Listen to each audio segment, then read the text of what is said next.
स्वागत है the art of war में, जहां प्राचीन ज्ञान और आधुनिक रणनीति का मिलन होता है।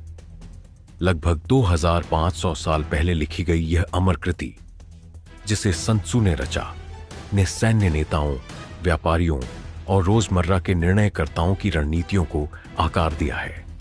इस वीडियो में हम द आर्ट ऑफ वॉर की गहरी शिक्षाओं में डूबेंगे, जिसमें नेतृत्व, टैक्टिक्स और एडवर्सिटीज पर विजय प्राप्त करने के सिद्धांतों को समझेंगे। तैयारी की महत्ता से लेकर डिसेप्शन की कला तक हम देखेंगे कि ये सिद्धांत आज भी उतने ही रेलेवेंट हैं जितने कि प्राचीन समय में थे।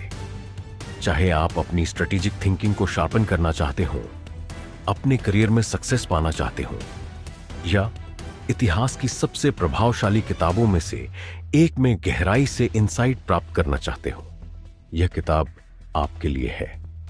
तो अगर आप विजय के राज खोलने के लिए तैयार हैं, तो सब्सक्राइब जरूर करें और आइए साथ में द आर्ट ऑफ वॉर को जानें। अध्याय 1, योजना बनाना, लेइंग प्लान्स। विस्तृत व्याख्या। द आर्ट ऑफ वॉर के पहले अध्याय लेइंग प्लान्स में sun tzu बताते हैं कि जीत या हार पहले से तय होती है जब हम युद्ध की तैयारी कर रहे होते हैं। वह 5 मुख्य फैक्टर्स को डिफाइन करते हैं जो युद्ध में सफलता को प्रभावित करते हैं। 1, द मॉरल लॉ दाओ दाओ, राजा और उसकी प्रजा के बीच यूनिटी और लॉयल्टी। 2, हेवन टेन टेन, मौसम, समय और एक्सटर्नल कंडीशंस। 3, अर्थ डी टी, टेरेन, डिस्टेंस और geographical advantage. 4, the commander Jiang Jiang, general की विजडम, लीडरशिप और decision making skills. 5, method and discipline, एफा और फा, ऑर्गेनाइजेशन, मिलिट्री स्ट्रक्चर और लॉजिस्टिक्स। sun tzu कहते हैं कि जो लीडर इन फैक्टर्स का सही एनालिसिस करता है वही जीतता है। बिना सोचे समझे एक्शन लेना बिना तैयारी के युद्ध में उतरने जैसा है, जो हार की गारंटी देता है। 5, story telling examples based on laying plans. Hindi में समझाइए। एक युवा खिलाड़ी ने एक ग्रैंड मास्टर को शतरंज में चैलेंज दिया। युवा खिलाड़ी जल्दी जल्दी चालें चलता रहा, जबकि ग्रैंड मास्टर हर मूव को ध्यान से एनालाइज कर रहा था। कुछ ही समय में युवा खिलाड़ी ने रियलाइज किया कि वह एक ट्रैप में फंस चुका है। उसे हार माननी पड़ी। सीख, बिना प्लानिंग के एग्रेशन से कुछ नहीं मिलता, स्ट्रेटेजी सबसे जरूरी है। 2 किसान और तूफान। 2 किसान थे। एक ने सुना कि तूफान आने वाला है, तो उसने अपने खेत की सुरक्षा की, फसल काटकर स्टोर कर ली और जानवरों को बचाने का इंतजाम किया। दूसरा किसान सोचता रहा कि तूफान शायद हल्का होगा और उसने कुछ नहीं किया। जब तूफान आया, पहला किसान सुरक्षित था, जबकि दूसरा भारी नुकसान झेल रहा था। सीख, जो फ्यूचर प्रॉब्लम्स को एंटिसिपेट करता है और तैयारी करता है, वही सफल होता है। 3, बिजनेस राइवलरी। 2 कंपनीज एक नया प्रोडक्ट लॉन्च करने वाली थीं। एक कंपनी ने मार्केट रिसर्च नहीं की और जल्दी लॉन्च कर दिया। दूसरी कंपनी ने कस्टमर नीड्स को स्टडी किया, प्रोडक्ट में सुधार किया और एक सॉलिड मार्केटिंग स्ट्रेटजी तैयार की। जब दोनों प्रोडक्ट्स मार्केट में आए, तो दूसरी कंपनी की सेल्स ज्यादा हुई। सीख, मार्केट में जल्दी आने से ज्यादा इंपॉर्टेंट सही स्ट्रेटजी और प्रिपरेशन होती है। 4, योद्धा की लड़ाई। 2 समुराई एक दूसरे से ड्यूएल करने वाले थे। एक समुराई ने ओपोनेंट के पास्ट फाइट्स को स्टडी किया, उसकी वीकनेसेस को समझा। दूसरा ओवर कॉन्फिडेंट था और बिना तैयारी के आया। जब फाइट शुरू हुई, प्रिपेयर्ड समुराई ने ओपोनेंट की हर मूव को काउंटर कर दिया और तुरंत जीत गया। सीख, know your enemy and no yourself. तैयारी के बिना लड़ाई जीतना मुश्किल है। 5वां, फुटबॉल कोच की स्ट्रेटजी। एक फुटबॉल कोच ने अपनी ओपोनेंट टीम की प्लेइंग स्टाइल को स्टडी किया। उसने अपनी टीम को ऐसे ट्रेन किया कि वे ओपोनेंट की वीकनेसेस को एक्सप्लॉइट कर सकें। मैच के दिन ओपोनेंट टीम को सरप्राइज मिल गया और कोच की टीम ने आसानी से जीत हासिल कर ली। सीख, सिर्फ स्ट्रॉन्ग प्लेयर्स होना इनफ नहीं है, स्मार्ट प्लानिंग और एग्जीक्यूशन से ही जीत मिलती है। फाइनल थॉट, अंतिम निष्कर्ष। sun tzu यह सिखाते हैं कि युद्ध मैदान में नहीं, बल्कि प्लान बनाने की टेबल पर जीता जाता है। जो भी व्यक्ति ध्यान से एनालाइज करता है, रिस्क्स कैलकुलेट करता है और स्मार्ट स्ट्रेटजी बनाता है, वह हमेशा जीतने के करीब होता है। 5वां, फुटबॉल कोच की स्ट्रेटजी। एक फुटबॉल कोच ने अपनी ओपोनेंट टीम की प्लेइंग स्टाइल को स्टडी किया। उसने अपनी टीम को ऐसे ट्रेन किया कि वे ओपोनेंट की वीकनेसेस को एक्सप्लॉइट कर सकें। मैच के दिन ओपोनेंट टीम को सरप्राइज मिल गया और कोच की टीम ने आसानी से जीत हासिल कर ली। सीख, सिर्फ स्ट्रॉन्ग प्लेयर्स होना इनफ नहीं है, स्मार्ट प्लानिंग और एग्जीक्यूशन से ही जीत मिलती है। फाइनल थॉट, अंतिम निष्कर्ष। सन त्सू यह सिखाते हैं कि युद्ध मैदान में नहीं बल्कि प्लान बनाने की टेबल पर जीता जाता है। जो भी व्यक्ति ध्यान से एनालाइज करता है, रिस्क्स कैलकुलेट करता है और स्मार्ट स्ट्रेटजी बनाता है, वह हमेशा जीतने के करीब होता है।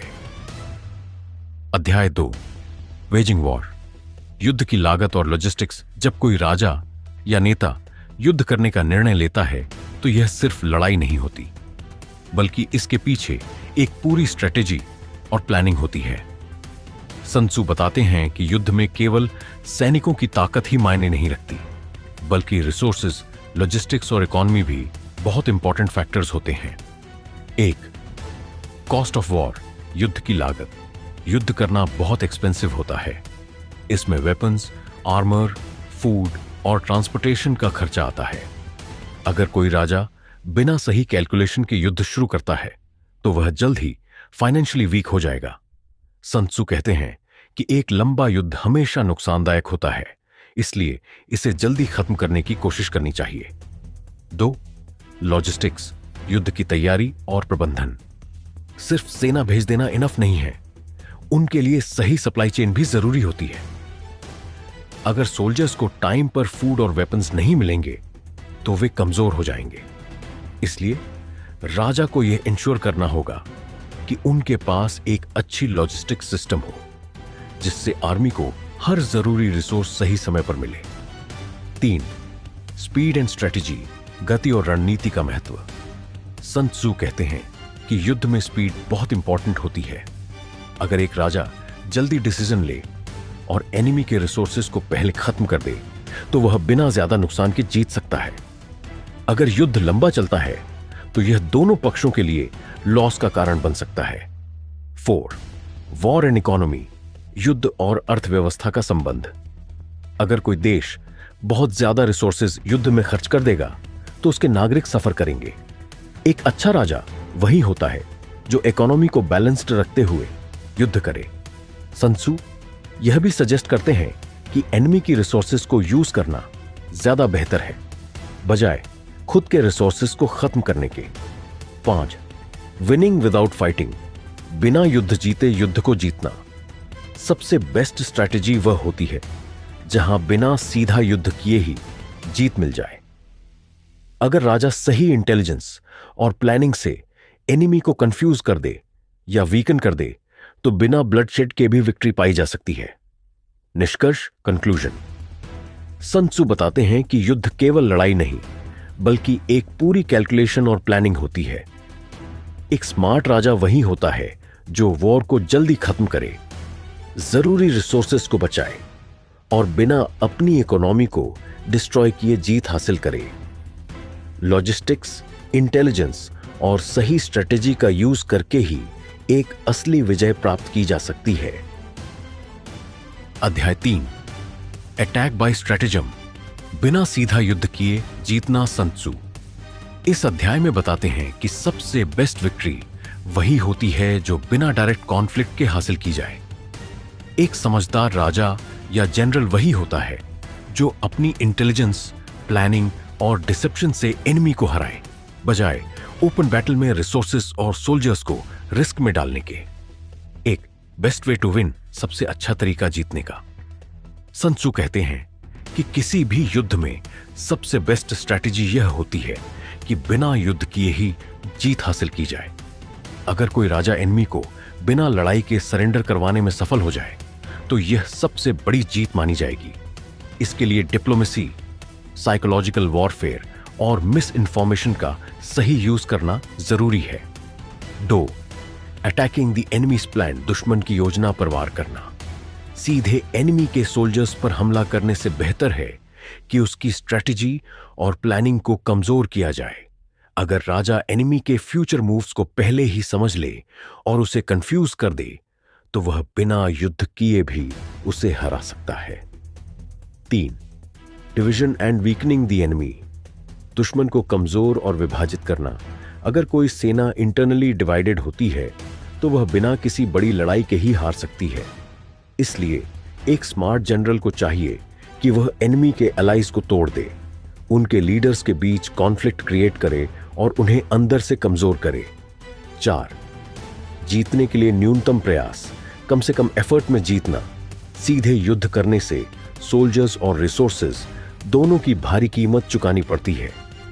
सन त्सू कहते हैं कि जीत की सबसे अच्छी अप्रोच यह है कि बिना ज्यादा लड़ाई के एनिमी को सरेंडर करवाया जाए।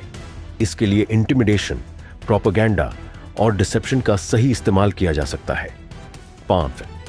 सीगिंग a city as a last resort, आखिरी विकल्प के रूप में किले पर हमला करना। सन त्सू कहते हैं कि किसी फोर्टिफाइड सिटी पर डायरेक्ट अटैक करना सबसे लास्ट ऑप्शन होना चाहिए, क्योंकि इसमें रिसोर्सेज और सोल्जर्स का बहुत बड़ा नुकसान होता है। अगर किसी और स्ट्रेटेजी से जीत नहीं मिलती तभी अटैक करना चाहिए, लेकिन तब भी सही टैक्टिक्स यूज करनी चाहिए ताकि कम से कम नुकसान हो। निष्कर्ष, कंक्लूजन। इस अध्याय में सन त्सू समझाते हैं कि सबसे महान जनरल वही होता है जो बिना बड़े युद्ध के जीत हासिल कर सके। इसके लिए इंटेलिजेंस, डिसेप्शन और स्ट्रेटेजी का सही उपयोग करना जरूरी है। अगर एक राजा या नेता एनिमी को पहले ही कंफ्यूज कर दे, उसे कमजोर कर दे और बिना सीधी लड़ाई के हराने में सफल हो जाए तो यह असली जीत होगी। अध्याय 4, टैक्टिकल डिस्पोजिशंस, पोजिशनिंग का महत्व। इस अध्याय में सुन त्सू यह बताते हैं कि युद्ध में केवल ताकत से नहीं बल्कि सही पोजिशनिंग और टैक्टिकल प्लानिंग से ही जीत हासिल की जा सकती है। एक अच्छा जनरल वही होता है जो अपनी सेना को सही जगह पर रखे और दुश्मन को अपने रास्ते पर आने से पहले ही मात दे। 1. सही जगह पर सेना रखना, positioning of troops. Sun Tzu का कहना है कि युद्ध में पोजिशनिंग बहुत महत्वपूर्ण होती है। सेना को ऐसी जगह रखना चाहिए जहां वह दुश्मन पर पूरी तरह से नियंत्रण रख सके। यह सिर्फ फिजिकल पोजीशन की बात नहीं है बल्कि स्ट्रेटेजिक एडवांटेज लेने की बात है। किसी भी जगह पर आर्मी को रखा जाए वहां उसका फायदा होना चाहिए और वह खुद किसी तरह के खतरे में ना हो। 2. द आर्ट ऑफ वेटिंग, इंतजार करने की कला। कभी कभी दुश्मन को लड़ाई में फंसने का इंतजार करना चाहिए। सही समय का चुनाव करके दुश्मन को अपनी ताकत का एहसास दिलाना बहुत जरूरी होता है। सन त्सू कहते हैं कि जब हम जानते हैं कि हमारे पास सुपीरियर पोजीशन है तो हमें थोड़ी देर इंतजार करना चाहिए ताकि दुश्मन खुद ही हमारे जाल में फंसे। 3. फ्लेक्सिबल पोजीशंस, लचीली स्थिति। हर परिस्थिति में एक ही रणनीति काम नहीं करती। अगर स्थिति बदलती है तो हमें अपनी पोजीशनिंग भी बदलनी चाहिए। सन त्सू कहते हैं कि हमें अपने टैक्टिकल पोजीशंस को फ्लेक्सिबल रखना चाहिए ताकि हम दुश्मन के मूव्स के अनुसार अपना रुख बदल सकें। 4. भूगोल का उपयोग, यूज ऑफ टेरेन का उपयोग। टेरेन यानी जमीन और उसका उपयोग युद्ध में बहुत महत्व रखता है। सन त्सू का कहना है कि हम ऐसी जगहों का चुनाव करें जो हमें फायदा दें, जैसे ऊंची जगहों पर कब्जा करना या ऐसे रास्तों को ब्लॉक करना जो दुश्मन के लिए आसान हो। ये सारी टैक्टिकल डिस्पोजिशंस हमारी सेना को एडवांटेज देती है। 5. ओवरवेलमिंग द एनिमी, दुश्मन को पूरी तरह घेरना। अगर हम सही तरीके से अपनी पोजीशनिंग कर लेते हैं तो हम दुश्मन को घेर सकते हैं। दुश्मन को ऐसी स्थिति में लाकर उसे चारों ओर से घेरना और उसकी मूवमेंट को नियंत्रित करना यह सबसे इफेक्टिव तरीका होता है। सन त्सू के अनुसार हमें हमेशा दुश्मन को सराउंडेड करने की कोशिश करनी चाहिए ताकि उसकी एस्केप की कोई संभावना ना हो। निष्कर्ष, कंक्लूजन। इस अध्याय में सन त्सू यह बताते हैं कि युद्ध में केवल मजबूत सेना नहीं बल्कि सही पोजीशनिंग से भी जीत हासिल की जा सकती है। अगर हम अपनी सेना को स्ट्रेटेजिक रूप से सही स्थान पर रखते हैं तो हम दुश्मन को बिना ज्यादा संघर्ष के भी हरा सकते हैं। सही समय पर हमला करने और अपने फोर्सेस को सही जगह पर रखने से हम अपने दुश्मन को हराने में सफल हो सकते हैं। अध्याय 5, एनर्जी, मोमेंटम और एफिशिएंसी को नियंत्रित करना। इस अध्याय में सन त्सू बताते हैं कि युद्ध में सिर्फ ताकत ही नहीं बल्कि मोमेंटम और एफिशिएंसी को नियंत्रित करना भी बहुत महत्वपूर्ण होता है। एक कुशल जनरल वही होता है जो अपनी सेना की एनर्जी को सही दिशा में और सही समय पर इस्तेमाल करे। 8, एनर्जी का सही इस्तेमाल, proper use of energy. Sun Tzu का कहना है कि युद्ध में ऊर्जा का सही इस्तेमाल करना बहुत जरूरी है। अगर हम अपनी सेना की पूरी ताकत एक बार में झोंक देंगे तो वह जल्दी खत्म हो सकती है।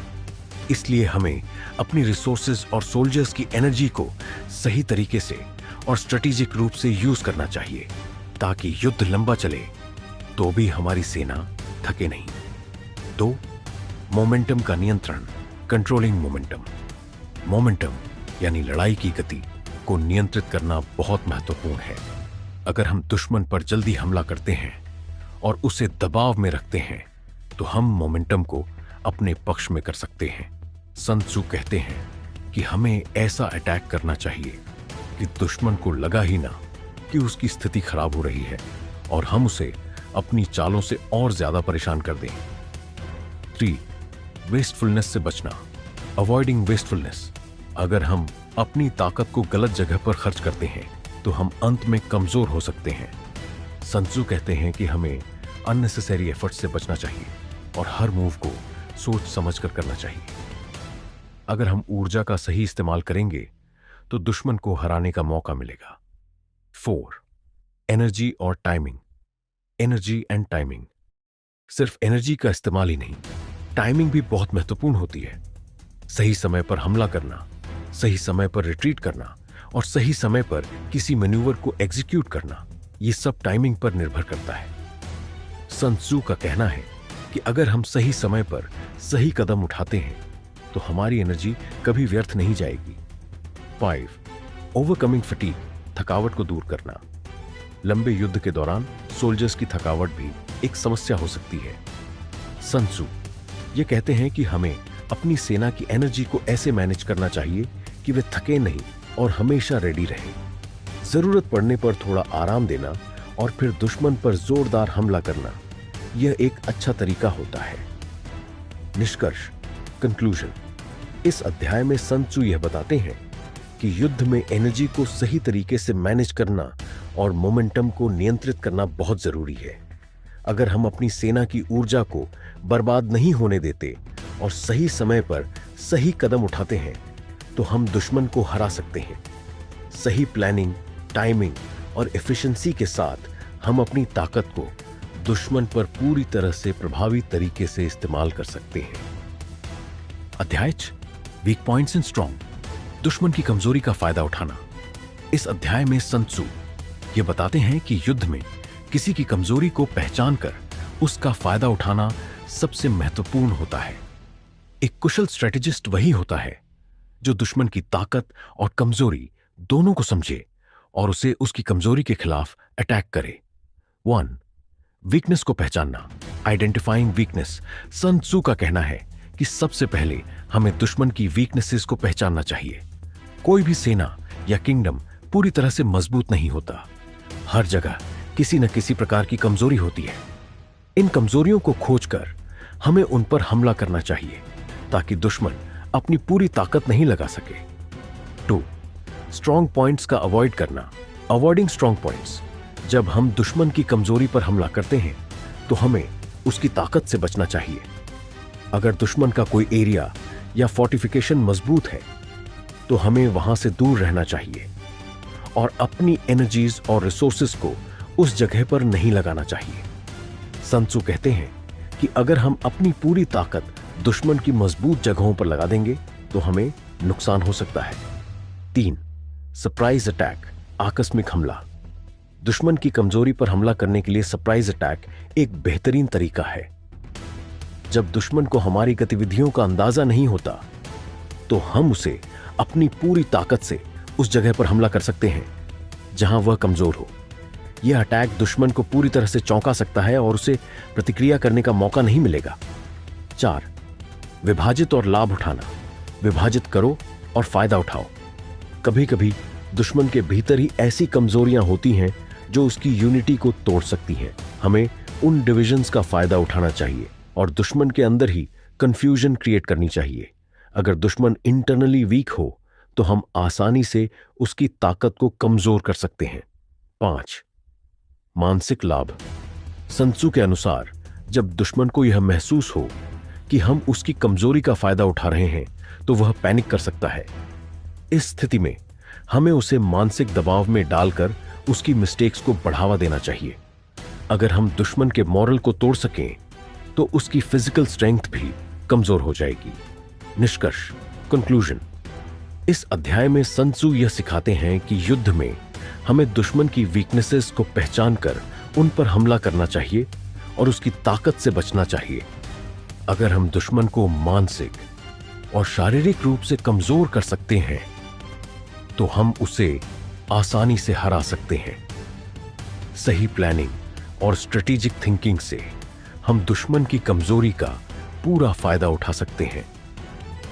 अध्याय 7, मैन्यूवरिंग, मूवमेंट और बैटलफील्ड टैक्टिक्स। इस अध्याय में सन त्सू यह बताते हैं कि युद्ध में सही तरीके से अपनी सेना को मूव करना और बैटलफील्ड टैक्टिक्स का सही इस्तेमाल करना बहुत जरूरी होता है।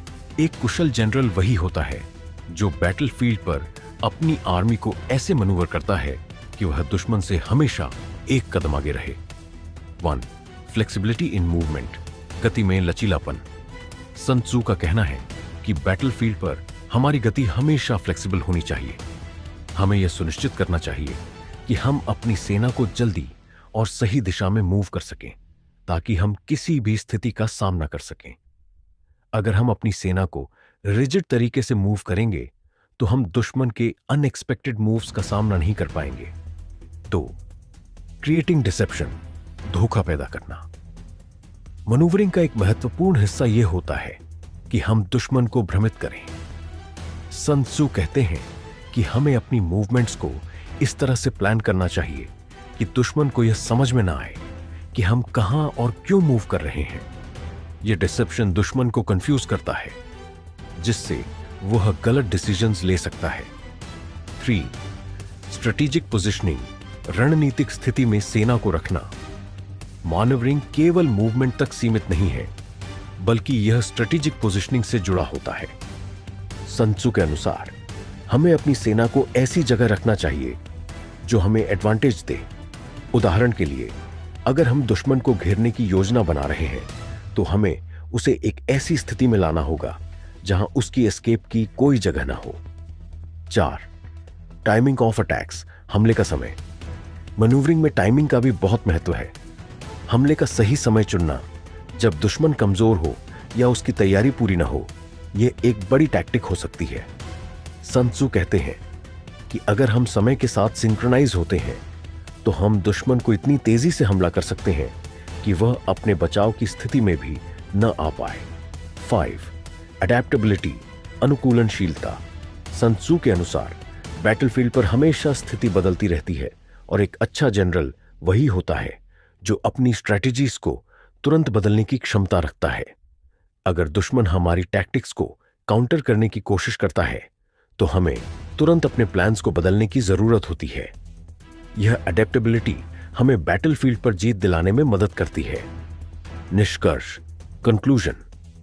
इस अध्याय में सन त्सू यह बताते हैं कि युद्ध में सही तरीके से मैन्यूवरिंग और मूवमेंट बहुत जरूरी है।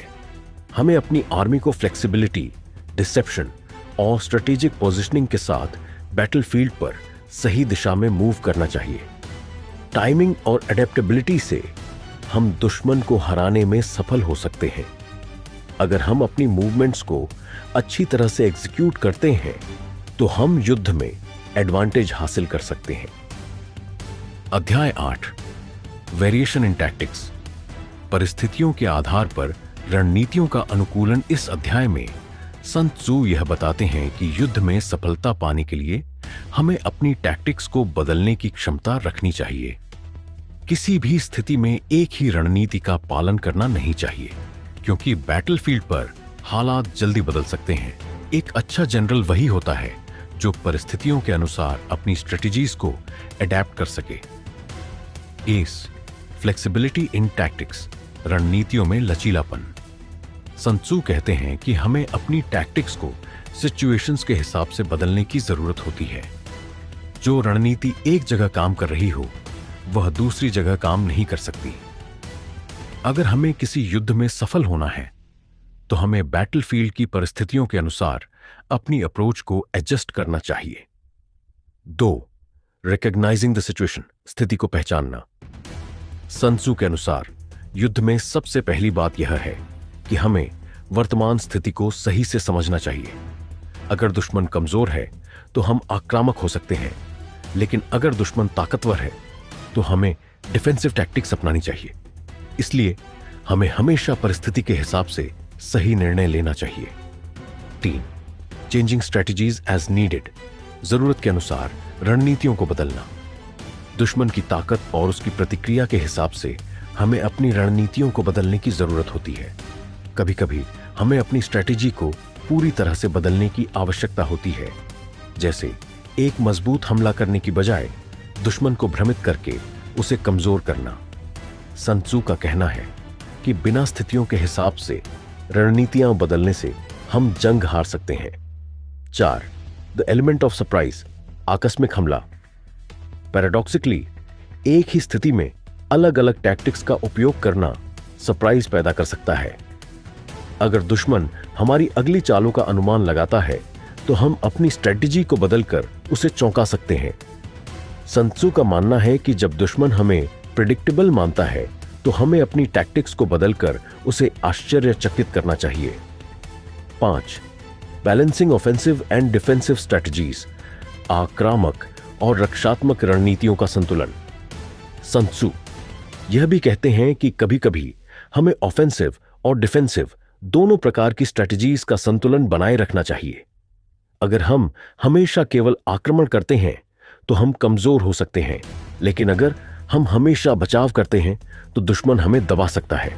इसीलिए हमें अपनी स्थिति के अनुसार सही बैलेंस बनाकर चलना चाहिए। निष्कर्ष, कंक्लूजन। इस अध्याय में सन त्सू यह सिखाते हैं कि युद्ध में सफलता पाने के लिए हमें अपनी रणनीतियों को लगातार बदलने और परिस्थितियों के हिसाब से अनुकूलित करने की जरूरत होती है। एक अच्छा जनरल वही होता है जो बैटलफील्ड की बदलती स्थितियों के अनुसार अपनी टैक्टिक्स को अडेप्ट करता है। अगर हम अपनी रणनीतियों में लचीलापन बनाए रखते हैं और सही समय पर बदलाव करते हैं तो हम दुश्मन को हराने में सक्षम हो सकते हैं।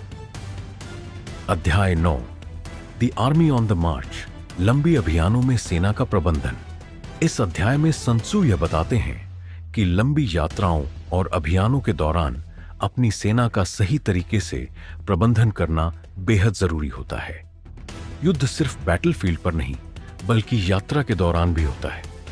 एक अच्छे जनरल को यह समझना चाहिए कि सेना को कैसे मैनेज किया जाए ताकि वे लंबे अभियान के बावजूद तैयार रहें और अपना उद्देश्य पूरा कर सकें। पोस्ट, प्लानिंग द मार्च, यात्रा की योजना बनाना। सन त्सू का कहना है कि किसी भी लंबी यात्रा से पहले सही प्लानिंग करनी चाहिए। यात्रा के दौरान कौन सी दिशा में जाना है, किन स्थानों पर रुकना है और किस तरह से सप्लाईज को मैनेज करना है, यह सब पहले से तय होना चाहिए। अगर हम बिना प्लानिंग के यात्रा करेंगे तो हमारी सेना थक सकती है या रिसोर्सेज की कमी हो सकती है। 2. मैनेजिंग रिसोर्सेज, संसाधनों का प्रबंधन। लंबे अभियान में रिसोर्सेज की कमी एक बड़ी समस्या हो सकती है। सन त्सू कहते हैं कि हमें यह सुनिश्चित करना चाहिए कि हमारी सेना के पास पर्याप्त फूड, वाटर और अन्य जरूरी सामान हो ताकि यात्रा के दौरान कोई परेशानी न हो। हमें यह भी ध्यान रखना चाहिए कि सप्लाईज के रास्ते सुरक्षित हों और उन्हें दुश्मन न रोक सके। 3. मेंटेनिंग मोराल, मनोबल बनाए रखना। लंबे अभियानों में सोल्जर्स का मोराल बहुत प्रभावित हो सकता है। सन त्सू का कहना है कि हमें अपने सैनिकों का मनोबल बनाए रखना चाहिए ताकि वे कठिनाइयों के बावजूद मोटिवेटेड रहें। इसके लिए हमें उनकी जरूरतों का ध्यान रखना, उन्हें आराम देने और नियमित रूप से उन्हें युद्ध के उद्देश्य से अवगत कराना जरूरी होता है। 4. अवॉइडिंग फटीग, थकावट से बचना। सेना को लगातार मार्च करने से थकावट हो सकती है, जो उनकी फाइटिंग एबिलिटी को प्रभावित कर सकती है। सन त्सू का कहना है कि हमें सैनिकों को उचित समय पर आराम देना चाहिए और यात्रा की गति को इस तरह से बनाए रखना चाहिए कि वे थके नहीं। यदि हम सैनिकों की शारीरिक स्थिति का ध्यान रखते हैं तो वे युद्ध में बेहतर प्रदर्शन करेंगे। 5. डीलिंग विद टेरेन, भूगोल से निपटना। भूगोल यानी जमीन का स्वरूप यात्रा के दौरान महत्वपूर्ण होता है। सन त्सू कहते हैं कि हमें यह समझना चाहिए कि हम जिस क्षेत्र से गुजर रहे हैं वह दुश्मन के लिए कितना सुविधाजनक हो सकता है।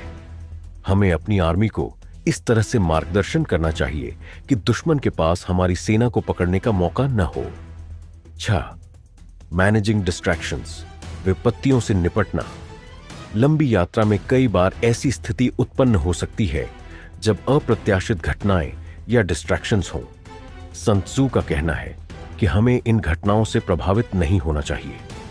हमारी योजना और उद्देश्य पर फोकस बनाए रखना चाहिए ताकि हम किसी भी संकट के बावजूद अपनी रणनीति से भटके नहीं। निष्कर्ष, कंक्लूजन। इस अध्याय में सन त्सू यह सिखाते हैं कि लंबी यात्रा और अभियानों में सेना का सही तरीके से प्रबंधन करना बहुत जरूरी है। अगर हम अपनी यात्रा की योजना, रिसोर्सेज और सोल्जर्स की स्थिति का सही तरीके से प्रबंधन करते हैं तो हम किसी भी संकट का सामना कर सकते हैं और युद्ध में सफलता पा सकते हैं। सही दिशा, प्रबंधन और सोल्जर्स के मोरल पर ध्यान देकर हम लंबी यात्राओं को भी सफल बना सकते हैं। अध्याय 10, टेरेन, विभिन्न युद्ध भूमि स्थितियों को समझना। इस अध्याय में सन त्सू बताते हैं कि युद्ध की सफलता में टेरेन यानी भूमि या मैदान की स्थिति को समझना बहुत जरूरी है। हर बैटलफील्ड अलग होता है और एक अच्छा जनरल वही होता है जो युद्ध के मैदान की खासियत को पहचानकर अपनी रणनीति बनाता है। ओवेन, टेरेन का महत्व, importance of terrain. Sun Tzu कहते हैं कि टेरेन की प्रकृति से ही यह तय होता है कि हम किस तरह की रणनीति अपनाएं। हर जमीन की अपनी विशेषताएं होती हैं, जैसे ऊंचाई, नदी, जंगल या खुले मैदान, जो हमारे आक्रमण या बचाव को प्रभावित कर सकती हैं। हमें यह समझना चाहिए कि हम जहां युद्ध करने जा रहे हैं वहां के टेरेन के साथ हमें कैसे तालमेल बैठाना चाहिए। 2. डिफरेंट टाइप्स ऑफ टेरेन, भूमि के विभिन्न प्रकार। सन त्सू बताते हैं कि बैटलफील्ड पर अलग अलग तरह की जमीन हो सकती है, जैसे एक्सेसिबल टेरेन। यह वह जगह होती है जहां सैनिकों को आसानी से ले जाया जा सकता है। यहां पर हम बड़े हमले कर सकते हैं। डिफिकल्ट टेरेन, ऐसी भूमि जहां सैनिकों को कठिनाई हो, जैसे पहाड़ या दलदल। यहां हमें अपनी आर्मी की मूवमेंट को केयरफुली प्लान करना पड़ता है। हिडन टेरेन, जहां दुश्मन हमें नहीं देख सकता। यहां सरप्राइज अटैक्स का फायदा उठाया जा सकता है। नैरो टेरेन, संकरी जगहें जैसे संकीर्ण रास्ते या घाटियां, जहां दुश्मन को घेर कर हमला किया जा सकता है। 3. टेरेन और स्ट्रेटेजी, भूमि और रणनीति। हर टेरेन के अनुसार हमारी रणनीति बदलनी चाहिए। उदाहरण के लिए, अगर हम ऊंची जगह पर हैं तो हमें एडवांटेज होगा क्योंकि हम दुश्मन को देख सकते हैं और उस पर हमला कर सकते हैं। वहीं अगर हम दलदल या गहरी नदी के पास हैं तो हमें खुद को फंसने से बचाने के लिए बचाव की रणनीति अपनानी चाहिए। सन त्सू का कहना है कि हमें अपने स्ट्रेटेजी को टेरेन के हिसाब से एडजस्ट करना चाहिए।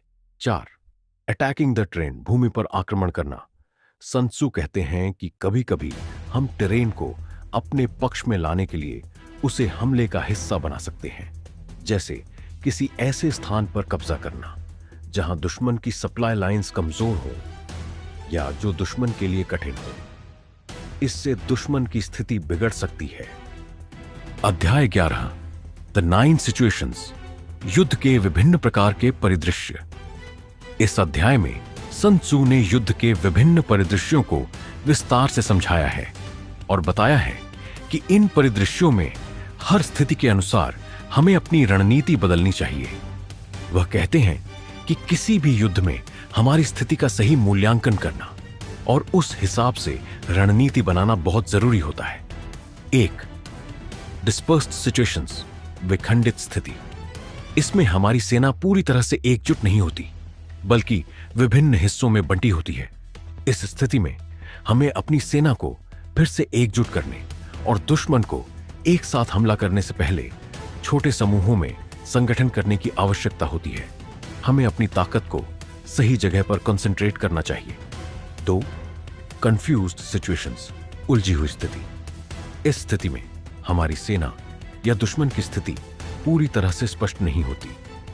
सन त्सू कहते हैं कि ऐसी स्थिति में हमें जल्दी से सही पहचान बनानी चाहिए और फिर दुश्मन को अपनी चालों से भ्रमित करना चाहिए। हमें अपनी स्थिति को साफ रखने की कोशिश करनी चाहिए ताकि दुश्मन उलझ जाए। 3. फेवरेबल सिचुएशंस, अनुकूल स्थिति। जब हम ऐसी स्थिति में होते हैं जहां हम पूरी तरह से मजबूत होते हैं, तो यह सबसे अच्छा समय होता है हमला करने का। सन त्सू कहते हैं कि हमें इस स्थिति का पूरी तरह से फायदा उठाना चाहिए और दुश्मन पर तुरंत आक्रमण करना चाहिए। ऐसी स्थिति में हमें डरने की बजाय पूरी ताकत से हमला करना चाहिए। 4. अनफेवरेबल सिचुएशंस, प्रतिकूल स्थिति। यह वह स्थिति होती है जब हम कमजोर होते हैं और दुश्मन मजबूत होता है। सन त्सू के अनुसार इस स्थिति में हमें सावधानी से कार्य करना चाहिए। हम सीधे तौर पर दुश्मन से टकराने के बजाय उसे धीरे धीरे कमजोर करने की कोशिश करें। हमें डिफेंसिव रहकर दुश्मन की गलतियों का इंतजार करना चाहिए। 5. इनक्लोज्ड सिचुएशंस, बंद स्थिति। इसमें हम ऐसी स्थिति में होते हैं जहां हमारी सेना चारों ओर से घिरी होती है, यानी हमारी कोई एस्केप रूट नहीं होती। सन त्सू कहते हैं कि हमें इस स्थिति से बाहर निकलने का तरीका खोजने के लिए हमें अपनी पूरी ताकत का इस्तेमाल करना चाहिए। हमें दुश्मन को चौंकाकर अपने रास्ते को खोलने की कोशिश करनी चाहिए। 6. ओपन सिचुएशंस, खुली स्थिति। यह वह स्थिति है जब हमारी सेना और दुश्मन के बीच कोई खास रुकावट नहीं होती। यह आमतौर पर ओपन ग्राउंड पर होता है। इस स्थिति में हमें अपनी सेना को पूरी तरह से तैयार रखना चाहिए और लगातार आक्रमण की योजना बनानी चाहिए। हमें यह सुनिश्चित करना चाहिए कि हम सबसे अच्छा और सबसे तेज हमला करें। 7. खतरनाक स्थिति। हम ऐसी स्थिति में होते हैं जहां बहुत ज्यादा खतरा होता है, तो हमें जल्दी से फैसले लेने की जरूरत होती है। सन त्सू कहते हैं कि इस स्थिति में हमें किसी भी तरह के खतरे से बचने की कोशिश करनी चाहिए और जल्दबाजी में कोई गलत कदम नहीं उठाना चाहिए। हमें सुरक्षित रहने के लिए सही जगहों पर अपनी सेना को रखना चाहिए। 8. डाइंग सिचुएशंस, मृत्यु पूर्व स्थिति। यह वह स्थिति है जब हमारी सेना पूरी तरह से कमजोर हो चुकी होती है और हमें या तो भागने या अपनी आखिरी लड़ाई लड़ने का निर्णय लेना होता है। सन त्सू का कहना है कि इस स्थिति में हमें एक आखिरी प्रयास करके दुश्मन पर जोरदार हमला करना चाहिए। यह हमारी अंतिम संकल्प शक्ति को दिखाने का समय होता है। 9. पलायन स्थितियां, पलायन की स्थिति। यह वह स्थिति होती है जब हमें रणनीति के तहत पीछे हटना होता है। सन त्सू के अनुसार जब हमें पता हो कि हम नहीं जीत सकते, तो हमें अपने सैनिकों की जान बचाने के लिए पलायन करना चाहिए। पलायन एक रणनीति हो सकती है जब हम दुश्मन को धोखा देने और फिर से हमला करने के लिए जगह बना रहे होते हैं। निष्कर्ष, कंक्लूजन। इस अध्याय में सन त्सू ने युद्ध के 9 प्रकार की स्थितियों को बताया और बताया कि हर स्थिति के हिसाब से हमें अपनी रणनीति बदलनी चाहिए। हमें अपनी सेना और दुश्मन की स्थिति को समझते हुए सही निर्णय लेना चाहिए। सन त्सू का कहना है कि युद्ध में सफलता तभी मिलती है जब हम अपनी स्थिति को सही तरीके से पहचान कर उसी के अनुसार कार्रवाई करें। अध्याय 12, द अटैक बाय फायर, युद्ध में आग का हथियार के रूप में उपयोग। इस अध्याय में सन त्सू यह बताते हैं कि आग का उपयोग युद्ध में एक प्रभावी हथियार के रूप में किया जा सकता है। वह कहते हैं कि आग एक ऐसी शक्ति है जिसे अगर सही तरीके से इस्तेमाल किया जाए तो यह दुश्मन की पूरी सेना को नष्ट कर सकती है। इस अध्याय में सन त्सू ने आग से जुड़ी विभिन्न रणनीतियों और परिस्थितियों के बारे में विस्तार से बताया है। What fire as a weapon, आग को एक हथियार के रूप में उपयोग करना। सन त्सू कहते हैं कि आग युद्ध में केवल प्राकृतिक आपदाओं के रूप में नहीं आती, बल्कि इसे एक शक्तिशाली हथियार के रूप में भी इस्तेमाल किया जा सकता है। आग से हम दुश्मन के आपूर्ति मार्गों, गोदामों और अन्य महत्वपूर्ण संरचनाओं को नष्ट कर सकते हैं। अगर दुश्मन की सेना के पास सुरक्षित जगह नहीं रहती तो उनका मनोबल टूट सकता है। 2. The 5 types of fire attacks, आग के 5 प्रकार के हमले। सन त्सू के अनुसार आग के हमले के 5 प्रकार होते हैं। बर्निंग सप्लाईज, दुश्मन के खाद्य और अन्य आपूर्ति संसाधनों को जलाना। बर्निंग कैंप्स, दुश्मन के शिविरों को आग से नष्ट करना। बर्निंग आर्मीज रिट्रीट रूट्स, दुश्मन के पलायन के रास्तों को आग से घेरना ताकि वह भाग न सके। सेटिंग फायर टू फील्ड्स, दुश्मन के खेतों और फसल को जलाना ताकि उसे भोजन की कमी हो। बर्निंग वेपन डिपोज, दुश्मन के हथियारों के गोदामों को जलाना ताकि वह अपने अस्तित्व के लिए जरूरी सामग्री खो दे। 3. Timing and conditions for fire attacks, आग के हमलों के लिए समय और परिस्थितियां। सुन त्सू कहते हैं कि आग के हमलों के लिए सही समय और परिस्थिति का चयन करना जरूरी है। आग का इस्तेमाल तभी करना चाहिए जब मौसम और वातावरण इसके अनुकूल हो, जैसे हवा का रुख, नमी और तापमान। ये सब आग के हमलों के प्रभाव को बढ़ा सकते हैं। अगर समय और परिस्थितियां सही हों तो आग दुश्मन के लिए एक घातक हथियार बन सकती है। 4. अवॉइडिंग सेल्फ डैमेज, स्वयं को नुकसान से बचना। जब हम आग का उपयोग करते हैं तो हमें यह सुनिश्चित करना चाहिए कि वह हमारी अपनी सेना या अपनी आपूर्ति के खिलाफ न हो। सन त्सू कहते हैं कि आग का इस्तेमाल करते वक्त हमें इसे नियंत्रित करना बहुत जरूरी है। अगर हम आग को सही दिशा में नहीं भेजते तो यह हमारे लिए भी नुकसान का कारण बन सकती है। 5.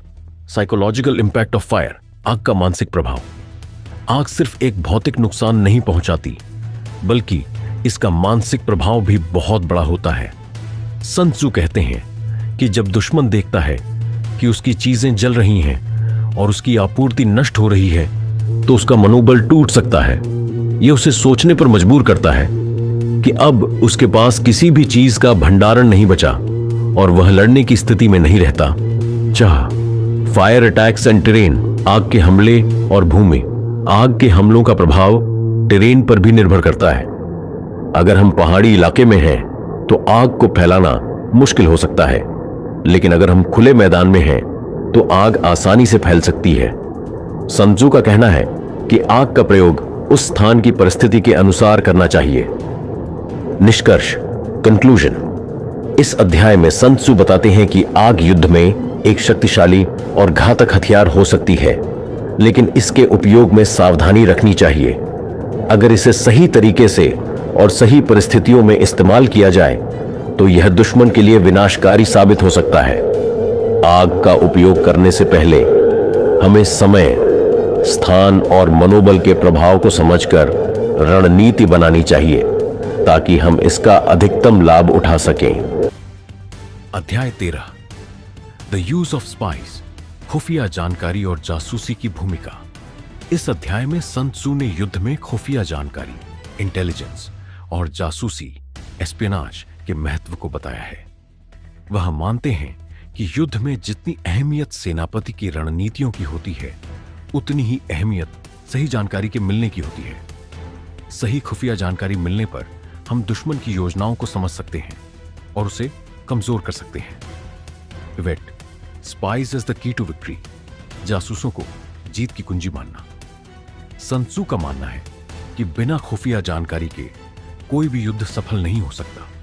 जासूसों की मदद से हमें दुश्मन के बारे में जानकारी मिलती है, जैसे उसकी योजनाएं, सैनिकों की संख्या और उसकी कमजोरियां।